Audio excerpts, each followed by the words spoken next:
नमस्कार दोस्तों, मेरा नाम है मयूर लुखर। आप देख रहे हैं बियॉन्ड बॉलीवुड प्लस। देश में इस समय बहुत ही गुस्सा है क्योंकि कलकत्ता में जो हुआ rape and murder of a doctor, उसको लेके जनता में काफ़ी आक्रोश है। कलकत्ता में तो जाहिर है लोग सड़क पे उतर आए हैं और देश भर में इस चीज़ की निंदा हुई है और हमारे सेलिब्रिटीज़ फ्रॉम फिल्म इंडस्ट्रीज वो भी जुड़ गए हैं ऐसी दर्दनाक हादसे को कंडेम करने के लिए। और उन्होंने फिर से अ, सवाल खड़ा किया है about women safety in this country. लेकिन जब फिल्म इंडस्ट्री वाले ये बात करते हैं तो ये थोड़ी खोखली इसलिए लगती है क्योंकि all film industries in India, at least the popular ones, women safety और विमेन एक्सप्लॉयटेशन, ये दाग इन इंडस्ट्रीज पे भी लगे हुए हैं। और इस समय जो I think Malayalam film industry, उसके अंदर काफ़ी चर्चा हुई है about women safety in Malayalam cinema conditions और कैसे women are being exploited in that film industry। ये सुनने में थोड़ा अजीब इसलिए लगता है क्योंकि मलयालम सिनेमा, उसकी जो छवि है, at least in terms of quality content, तो वो हमें अच्छी रही है कि ये बहुत ही रियलिस्टिक फिल्म बनाते हैं। They make film about human interest और समाज में जो प्रॉब्लम्स है, और फेमिनिस्ट स्टोरीज भी ये काफ़ी कहते हैं। लेकिन फिर जब आप ऐसा सुनते हो कि इस इंडस्ट्री बेसिकली यहाँ पे औरतों का एक्सप्लॉयटेशन किया जा रहा है और एक माफिया शब्द का इस्तेमाल किया जा रहा है, तो फिर ये चिंता का विषय है कि भाई आखिर हो क्या रहा है। दरअसल कुछ दिन पहले एक रिपोर्ट, हेमा कमेटी रिपोर्ट, उसे पब्लिक किया गया और उसके बाद पूरी मलयालम फिल्म इंडस्ट्री उसके ऊपर उसकी नीति के ऊपर एक सवाल खड़ा हो गया है। क्या है ये हेमा कमेटी रिपोर्ट, इसके बारे में डिटेल में बात करेंगे, लेकिन उससे पहले जल्दी से मेरे चैनल को सब्सक्राइब कीजिए and don't forget to press the bell icon. दोस्तों, 2017 में एक मलयालम फिल्म की एक्ट्रेस, उन्होंने एक आरोप लगाया था एक नोटेड मलयालम एक्टर दिलीप के ऊपर कि ऑफ सेक्सुअल एक्सप्लॉयटेशन, और उन्होंने कंप्लेन की थी। फिर दिलीप को अरेस्ट किया गया था। 3 महीना उन्होंने लॉकअप में बिताए थे और फिर उन्हें बेल मिल गई थी। ये केस आज भी सब जुडिस है। और उसी वक्त मी टू मूवमेंट भी इंडिया में बहुत ही इट गेन मोमेंटम। एक एक करके काफ़ी बड़े नाम लिए गए जिनके ऊपर आरोप लगे कि उन्होंने औरतों को एक्सप्लॉइट किया है, काम के बहाने सेक्सुअली फेवर्स मांगना। और जिसके अंदर बड़े लोगों का नाम आया था, जिसमें थे साजिद खान, आलोकनाथ, कैलाश खेर, पीयूष मिश्रा, इनका भी नाम आया था। और सुभाष घाई जैसे बड़े फिल्म मेकर, इनके ऊपर भी आरोप लगे थे। और अब 6 साल बाद, उस समय जब एक लग रहा था कि ये मूवमेंट शायद एक आग में तब्दील होकर और इंडस्ट्री में वापस बदलाव आएगी, लेकिन अब जो ये एटलीस्ट मलयालम सिनेमा के हिसाब से ये जो रिपोर्ट आई है, तो ये काफ़ी चिंता का विषय है। इस रिपोर्ट को प्रिपेयर किया है एक केरला हाईकोर्ट जज हेमा जी ने। और आफ्टर दिस केस, उसके बाद केरला की सरकार ने एक कमेटी, वन जज की एक कमेटी बनाई थी, और जिसका काम था to investigate all these allegations and working conditions for women in Malayalam cinema। 2 साल लगे इस रिपोर्ट को बनने में, लेकिन इसे अब 5 साल के बाद इसे पब्लिक किया गया है।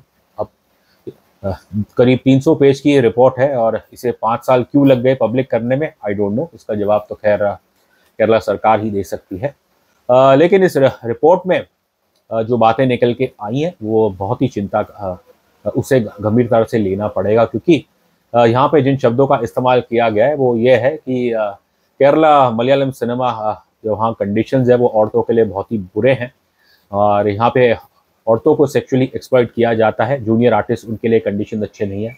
और औरतों के लिए आज भी कहते हैं कि सैनिटेशन के मामले में बहुत पीछे है मलयालम सिनेमा, क्योंकि टॉयलेट्स नहीं होती सेट्स पे कई बार। और सुनने में हैरान लगता है कि बेचारी महिलाओं को झाड़ों में, बुशेस में जाना पड़ता है, obviously two answers nature's call. और कई बार औरतें वो अपना यूरिन रोक देती है, जिससे which obviously runs the risk of infection. और आप इमेजिन करिए कि पीरियड के समय अगर एक औरत के साथ उसे ये सब करना पड़े, उसे टॉयलेट फैसिलिटी ना मिले, तो क्या उसकी हेल्थ, उस पर क्या असर पड़ेगा। लेकिन जो बड़ा चिंता का विषय है तो वो यही है कि क्या मलयालम सिनेमा में औरतों को एक्सप्लॉइट किया जा रहा है।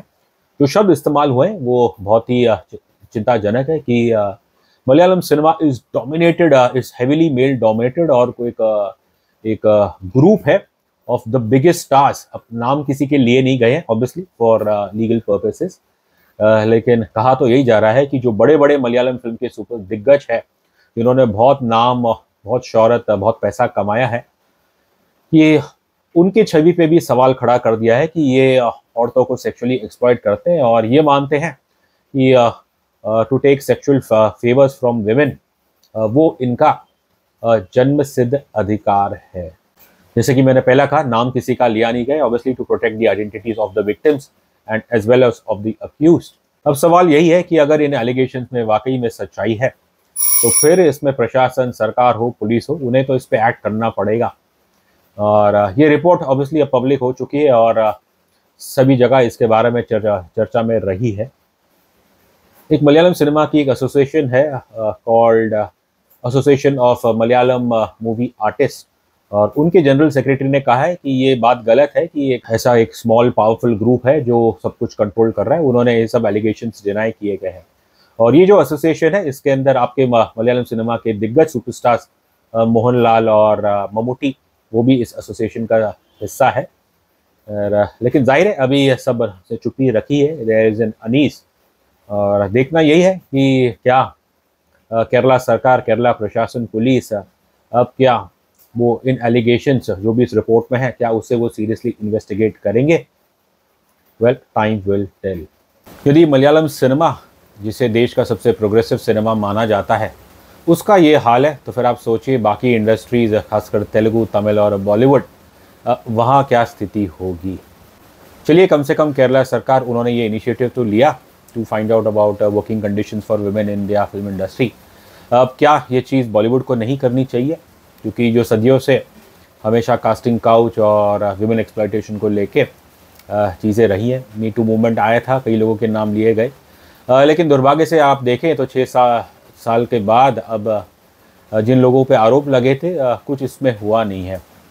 और इसकी मुख्य वजह यह है कि इन मैक्सिमम केसेस विक्टिम्स सामने आते नहीं हैं और very few of them have the courage. वो डरते हैं कि कोई लीगल एक्शन की जाए, पुलिस कंप्लेन की जाए, एंड जब तक आप कोई FIR फाइल नहीं करोगे तो दुर्भाग्य से फिर इन मामलों में कुछ नहीं होता है। लेकिन फिर भी मैं तो सिर्फ गुजारिश कर सकता हूँ महाराष्ट्र सरकार और जो हमारे सिनेमा के एसोसिएशंस है कि वो एक झांके अपने अंदर, और जैसे हालात है विमेन सेफ्टी को लेके देश में, और यदि सिनेमा एक सेफ जगह नहीं बनेगी औरतों के लिए, तो फिर आप समाज से क्या एक्सपेक्ट कर सकते हो, और फिर आप कैसे ऐसी फिल्में बना सकते हो जिसके अंदर आप रेपिस्ट को सज़ा दे रहे हो, उन्हें गोली से मार रहे हो, और you are trying to set an example in your films, लेकिन अपनी असल ज़िंदगी में आप भी औरतों के साथ एलिजेडली एक्सप्लॉयटेशन कर रहे हो।